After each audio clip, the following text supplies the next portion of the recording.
The 1950s were America's decade of motion. The war was over, prosperity was everywhere, and the nation was laying down a brand new web of concrete called the interstate highway system. Mile after mile, those fresh ribbons of asphalt stretched toward the horizon, promising freedom, family vacations, and second chances. Long-distance buses became rolling ambassadors of that dream. From New York to the California coast, they carried servicemen home, newlyweds west, and dreamers chasing the open road. Greyhound and Trailways filled the highways, while giants like General Motors and ACF Brill ruled the market with their gleaming highway coaches. 40 feet of polished steel and pride.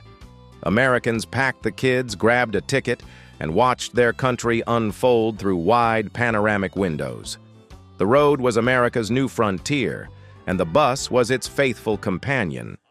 But in an age when the skies belonged to jetliners, the highways were still waiting for a machine that could capture that same spirit of flight, sleek, modern, and alive with promise.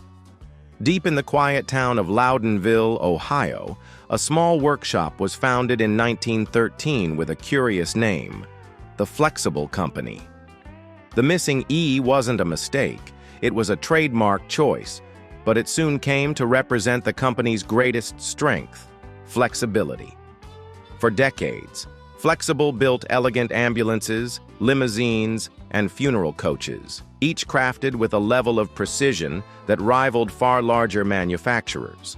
When World War II ended, America changed overnight. Highways grew, families traveled farther, and the nation's appetite for mobility seemed endless. Flxible's leadership saw an opportunity. Why remain a small-town bodybuilder when the open road was calling? Their vision was bold, to stand shoulder to shoulder with General Motors and ACF Brill, not by copying them, but by daring to be different. They dreamed of creating a highway coach that captured the very spirit of the jet age, streamlined, modern, and built with pride in every weld and rivet.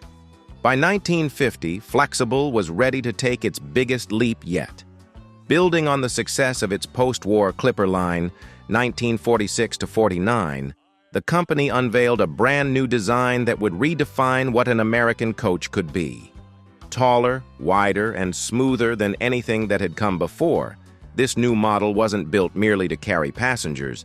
It was built to turn heads. Flxible engineers expanded the engine bay and passenger cabin, giving the bus a longer, more graceful profile. Inside, travelers would find a sense of space and comfort unheard of in the early 50s. This was not the workhorse of yesterday. It was a statement. For the first time, Flxible aimed squarely at the premium intercity market, taking on GM's PD 4103 head-to-head. Every curve and panel was shaped with the sleek confidence of the jet age, borrowing cues from the glimmering new airliners that filled American skies.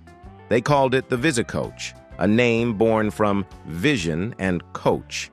It promised travelers something extraordinary, the chance to see America not just through a window, but through a dream of motion itself. At first glance, the Flxible Visicoach looked less like a bus and more like something that had rolled straight out of a wind tunnel. Its rounded body and long chrome trim gave it a sense of motion even while standing still, the sunlight glinting across its flanks like a moving ribbon of steel. Up front, the design was pure aerodynamics, a curved, swept-back nose, twin headlamps set low and wide, and a thin horizontal grille that seemed to slice through the air. The lines were graceful yet purposeful, carrying the same optimism that filled the skies in the dawning jet age. Then came its most striking feature, the panoramic window system. Wide, curved glass panels wrapped from shoulder line to rooftop, letting passengers take in America's highways, mountains, and sunsets as never before. A few versions even experimented with a clear plexiglass skylight roof, designed for sightseeing runs through national parks like Mount Rainier.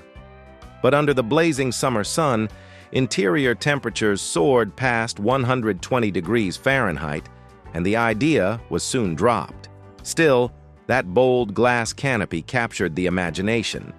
The Visicoach was part Art Deco elegance, part jet age sculpture, a machine that looked ready to fly even when parked by the curb. Beneath its gleaming skin, the Visicoach carried a structure that was years ahead of its time. Instead of relying on the heavy ladder frames that had defined buses for decades, Flxible engineers built the coach around an integral, semi-monocoque steel body. The panels themselves carried the load, forming a rigid shell that gave the vehicle both strength and grace. This construction shaved nearly 10 to 15% off the weight compared with traditional frame-type coaches like GM's PD4103. The result was a body that resisted twist and sway, gliding down the highway with remarkable smoothness even at higher cruising speeds. But what truly set the Visicoach apart was not just what it was made of, it was how it was made. Each section of sheet steel was cut, welded, and polished by hand at Flxible's factory in Loudonville, Ohio. Craftsmen shaped every curve with pride, blending machine precision with human touch. It was the last generation of coaches to wear that badge of honor, hand-built in America. Before the age of automation took over, this was craftsmanship in its purest form, steel shaped by skill, not by conveyor belts. Under all that chrome and glass beat a heart of pure American muscle. The Flxible Visicoach offered buyers a choice of power plants, each built to suit the growing demands of post-war travel.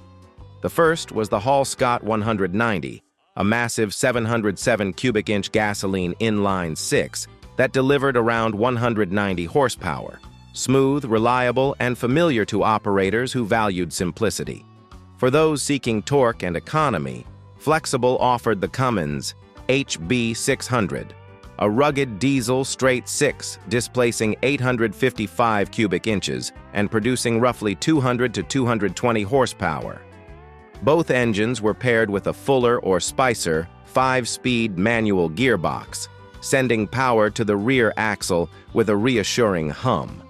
Engineers mounted the power plant mid-chassis, cradled on a sliding steel frame that made service easier and kept the ride whisper quiet. Weight balance improved, vibration dropped, and the coach seemed to float down the highway.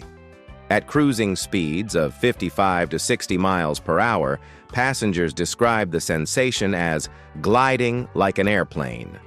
Only later would operators discover the Cummins' one flaw, occasional overheating on long, hot climbs. But in its prime, the Visicoach's steady diesel thrum was the sound of American progress in motion. Stepping aboard a Flxible Visicoach in the early 1950s felt less like boarding a bus and more like walking into a first-class lounge. The seating followed a 2+1 layout, with a wide central aisle and generous legroom that gave every passenger a sense of personal space. Chairs were upholstered in thick woven fabric or soft leather, with tall headrests and adjustable arm supports, details that whispered comfort rather than shouted it. Along the windows ran delicate cloth curtains trimmed in chrome, while soft amber dome lights glowed overhead, turning the cabin into a warm, traveling hotel lobby. Air circulated through a semi-automatic ventilation and cooling system, a rare luxury in the early 50s. Up front, the driver could tune the AM radio, sending music or news through individual speakers placed discreetly along the ceiling. And as the coach settled into its rhythm on Route 66, the cabin filled with the faint scent of new leather, diesel, and cool air. Compared with GM's more utilitarian designs, the Visicoach was quieter, smoother, and far more private. A reminder that, in its day, Flxible wasn't just building transportation, it was building luxury on wheels. The gamble paid off, at least for a while. Within months of its debut, the Flxible Visicoach caught the eye of major carriers across the country. Continental Trailways ordered fleets for its luxury long-distance routes, painting the sleek coaches in their bold red and silver livery. Santa Fe Trails transportation, lakeshore coach lines, and Gray Line tours soon followed, drawn by the bus's elegant styling and whisper-quiet ride. Even Columbia Picture Studios used several Visicoaches as on-set production buses, shuttling stars and crew between film locations under the California sun. Trade magazines like Bus Transportation and Modern Mechanics hailed it as the most luxurious bus ever built. At expos in Cleveland and New York, crowds gathered to run their hands along the curved glass and chrome. For a small company from Ohio, it was a moment of national recognition. Between 1950 and 1956, roughly 900 to 1,000 Visicoaches rolled out of Loudonville, marking the most productive era in Flxible's history. The town that once built ambulances was now on the industrial map of America, thanks to a bus that made people believe the future had already arrived. For all its beauty, the Visicoach carried the curse of brilliance born too soon. Each one was nearly 20% more expensive to build than a comparable GM coach, simply because it was hand-assembled. Where General Motors used automated jigs and nationwide service networks, Flxible relied on skilled welders and small-town logistics. The craftsmanship that made the bus special also made it costly. Maintenance proved equally troublesome. The integral steel body and curved glass panels that dazzled passengers were a nightmare for mechanics. Replacement parts had to come directly from Loudonville, and most local garages lacked the know-how or the tools to work on them. Then came the blow no small builder could survive. Hundreds of Visicoaches, powered by the Cummins HB 600 diesel, suffered premature engine failures caused by overheating. Flxible, bound by warranty, absorbed the cost itself, and the profits vanished overnight. By 1953, GM unveiled the PD4104, an aluminum-bodied, easy-to-service workhorse that cost less to buy and to run. Operators chose practicality over poetry. By 1956, production of the Visicoach ended quietly. There was no press release, no farewell ceremony, just the dimming hum of a factory that had reached for the future, only to find it wasn't ready yet. Even after the Visicoach line faded, the engineers in Loudonville refused to stop dreaming. Inside the modest Ohio factory, they continued experimenting with ideas that wouldn't become mainstream for decades. The boldest was a diesel-electric hybrid prototype, developed in partnership with Westinghouse. A compact diesel engine powered a generator, which in turn drove an electric motor on the rear axle, a concept that wouldn't reach production cars or buses until the 1990s. Another project, known as the Luxury Liner, stretched the Visicoach body by 3 feet and transformed the interior into something fit for entertainers and high-end tour operators. Plush velvet seats, reading lamps for each passenger, and even a built-in minibar turned the cabin into a rolling salon. Flxible also tested full-glass roof panels and modular skylights, allowing passengers to gaze at the stars while crossing the desert at night. But like the Visicoach itself, these features proved too complex and too costly for mass production. Though most of these prototypes never left the factory floor, they revealed something important. The creative spirit in Loudonville was still alive, long after the market had moved on. Though production ended, the Flxible Visicoach never truly disappeared. Its image lived on across postcards, trailways advertisements, and travel posters that celebrated the open road. In Hollywood films of the 1950s and 60s, it often appeared gliding past diners, motels, and neon-lit highways, an unmistakable silhouette of optimism on wheels. For many Americans, the Visicoach became forever tied to the memory of Route 66, when chrome gleamed beneath endless skies and the country's future seemed wide open. Its sweeping lines, curved glass, and polished steel came to represent more than transportation. They embodied the post-war faith that progress could be built by hand, that the future itself could be forged from American steel and ingenuity. Designers didn't forget it either. Later models like the GM Buffalo series and MCI 5 series borrowed heavily from its flowing, rounded form. Even decades later, museums, retro posters, and collectors still showcase the Visicoach as a work of functional art, a reminder of the years when the American highway was more than pavement. It was a promise. Today, only 20 to 30 Flxible Visicoaches are known to survive. Some lovingly restored as gleaming RV conversions, others preserved in museums across the country. You can still find them at the Hershey Bus Museum in Pennsylvania, the Ohio Transportation Museum, and the California Auto Museum, where their curved glass and chrome still catch the light like they did 70 years ago. Fully restored examples can fetch anywhere from $40,000 to $120,000, depending on condition and originality. Yet for enthusiasts, the value isn't measured in dollars, it's in memory. Among collectors, the Visicoach is often called the last hand-built luxury coach of the jet age.